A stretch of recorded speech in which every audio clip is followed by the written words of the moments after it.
Students, welcome back to the online class of philosophy. Today, topic of my lecture series is relation between philosophy and religion. The main aim in this lecture is to discuss how philosophy in general is the rational investigation of truth, whereas religion often makes the same kind of truth claim but doesn't claim to base it on reason or rationality, but instead it is based on the other thing like faith. Religion has its basis in belief, but philosophy, on the other hand, is a critic of belief and belief system. Philosophy looks for justifications for beliefs. यहाँ हम दर्शन एवं धर्म के तुलनात्मक अध्ययन के आधार पर दोनों के संबंध को निर्धारित करेंगे। दोनों दृष्टिकोणों को देखेंगे, वेस्टर्न पॉइंट ऑफ व्यू से भी और इंडियन पॉइंट ऑफ व्यू से भी। सबसे पहले हम वेस्टर्न पॉइंट ऑफ व्यू, पाश्चात्य विचार से देखते हैं कि दर्शन एवं धर्म दोनों की विषय वस्तु संपूर्ण विश्व है। दोनों ही तत्वमूलक समस्याओं से संबंधित है। दर्शन संपूर्ण विश्व की व्याख्या चरम तत्व के आधार पर करने का प्रयास करता है। धर्म भी परम आध्यात्मिक मूल्य को प्राप्त कर संपूर्ण विश्व के सत्य को जानने की चेष्टा में है। दर्शन मानव की सारी अनुभूतियों का समीक्षात्मक विश्लेषण करते हुए विश्व के आधारभूत सिद्धांत के प्रकाश में अपनी व्याख्या प्रस्तुत करता है। इस प्रकार दोनों ही इस जगत के सत्य को अपने अपने ढंग से प्राप्त करने की चेष्टा में है। दर्शन एवं धर्म में उनकी उत्पत्ति को लेकर अंतर है। दर्शन की उत्पत्ति, जैसा हम जानते हैं कि जिज्ञासा या ज्ञानात्मक भूख से होती है। बुद्धि की मांग से दर्शन उपजता है, परंतु धर्म की उत्पत्ति आध्यात्मिक भूख से होती है। यह भूख रागात्मक है, न कि बौद्धिक या ज्ञानात्मक। अपूर्णता की चेतना से संबंधित भावात्मक अशांति ही आध्यात्मिक भूख को जगाती है। उत्पत्ति में अंतर होने से दर्शन एवं धर्म के लक्ष्य भी भिन्न हैं। दर्शन का एम मतलब लक्ष्य संपूर्ण विश्व की व्याख्या है, जबकि धर्म का लक्ष्य आध्यात्मिक मूल्यों की वास्तविक सिद्धि है। दर्शन का लक्ष्य सैद्धांतिक है, जबकि धर्म का व्यावहारिक। डॉक्टर राधा कृष्णन के अनुसार धर्म का लक्ष्य आत्मा की मुक्ति है, जबकि दर्शन का लक्ष्य चरम सत्य को जानना। While the salvation of the soul is the end of religion, the discovery of truth is the object of philosophy. यह सत्य है कि दर्शन अपने लक्ष्य को प्राप्त कर परिणाम स्वरूप मानव के व्यवहारिक जीवन में सुख एवं शांति को लाता है, किंतु यह मुख्य उद्देश्य नहीं है। धर्म का यह उद्देश्य भी है एवं परिणाम भी। दर्शन एवं धर्म की पद्धति के संबंध में भी भिन्नता है।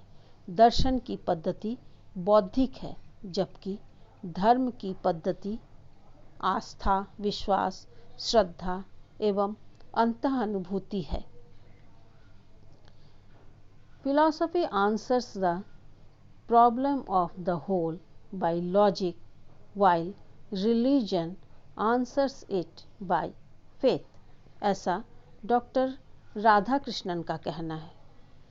यह सही है कि दर्शन का बौद्धिक चिंतन हमारी सारी अनुभूतियों के संबंध में है।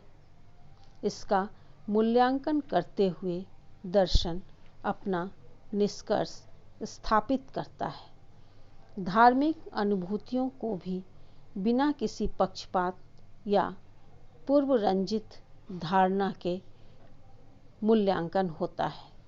इस मूल्यांकन के फलस्वरूप कोई भी धार्मिक विश्वास खरा उतर सकता है, किंतु यह किसी पक्षपात का परिणाम नहीं है। इससे स्पष्ट है कि दर्शन का स्वरूप बौद्धिक है, रैशनल है, जबकि धर्म का विश्वास मूलक, बिलीफ।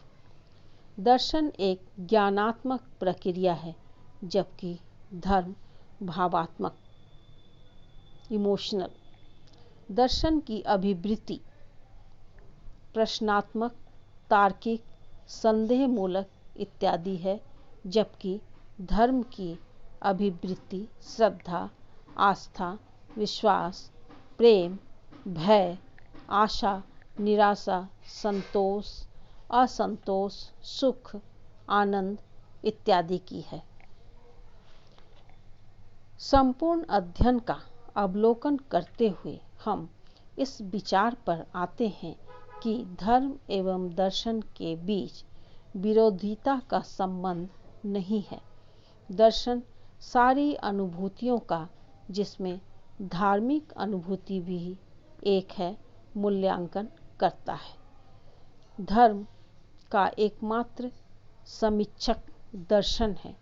धर्म की मान्यताओं, विश्वासों इत्यादि की समीक्षात्मक परीक्षा करने से दर्शन उसे बाधा नहीं पहुंचाता, बल्कि ज़्यादा ठोस, संगतपूर्ण, मजबूत एवं सही बनाता है। दार्शनिक समीक्षा के अभाव में धर्म रूढ़ियों एवं अंधविश्वासों का ढेर बन जाएगा, जो उसके लिए घातक है। यही स्थिति मध्य युग में हम पाते हैं, जबकि धर्म शासक था एवं दर्शन दास। दास होने के कारण दर्शन धार्मिक विश्वासों की परीक्षा करने में असमर्थ था, जिससे दर्शन की प्रगति रुक गई थी। बाद में बौद्धिक क्रांति आई, अतः दर्शन धर्म से स्वतंत्र एवं धर्म उसकी विषय वस्तुओं में एक है।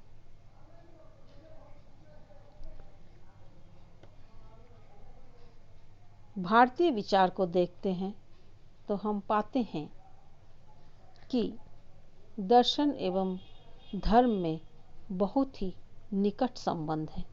दोनों एक दूसरे के पूरक हैं। दोनों ही मानव के आध्यात्मिक जीवन के लिए अनिवार्य है। दोनों ही एक दूसरे के बिना असमर्थ हैं। दर्शन अपने उद्देश्य को प्राप्त करने के सिलसिले में धर्म की सहायता करता है। धर्म का लक्ष्य है मोक्ष, जो दर्शन का भी लक्ष्य है। दर्शन की उत्पत्ति आध्यात्मिक भूख से होती है, अतः लक्ष्य आध्यात्मिक चेतना को जागृत करते हुए इस भूख को शांत करना है, जो कि मानव को मोक्ष लिबरेशन की ओर ले जाता है। भारतीय विचारकों के अनुसार बौद्धिक ज्ञान चरम लक्ष्य को प्राप्त करने में अपर्याप्त है, बल्कि साक्षात अंतः अनुभूति चरम सत्य के दर्शन के लिए आवश्यक है। यही चरम अनुभूति मोक्ष की अनुभूति है, जो धर्म का भी चरम लक्ष्य है। इस प्रकार दर्शन अपनी एवं धर्म की प्रगति का सहायक बनता है। दर्शन दूसरे प्रकार से भी धर्म की सहायता करता है। धर्म की चरम अनुभूति को बुद्धिगम्य बनाकर एवं भाषा का रूप देते हुए साधारण जनता के लिए सुलभ बनाता है।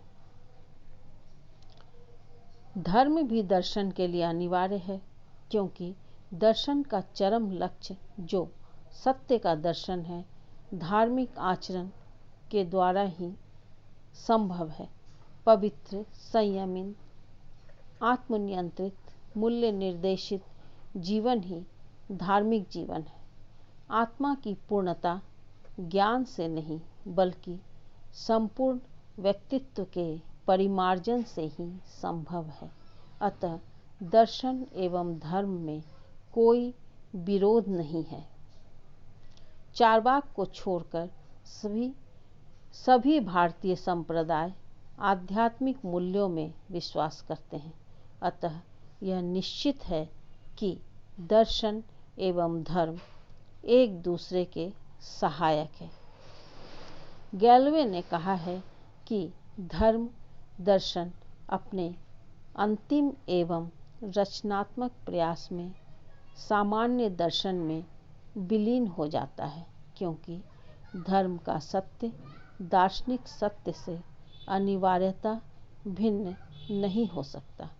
अतः दर्शन एवं धर्म में क्रिया प्रतिक्रिया एवं सहयोगिता का संबंध है। दोनों अपने लक्ष्य की पूर्ति में एक दूसरे की प्रगति में साधक बनते हैं।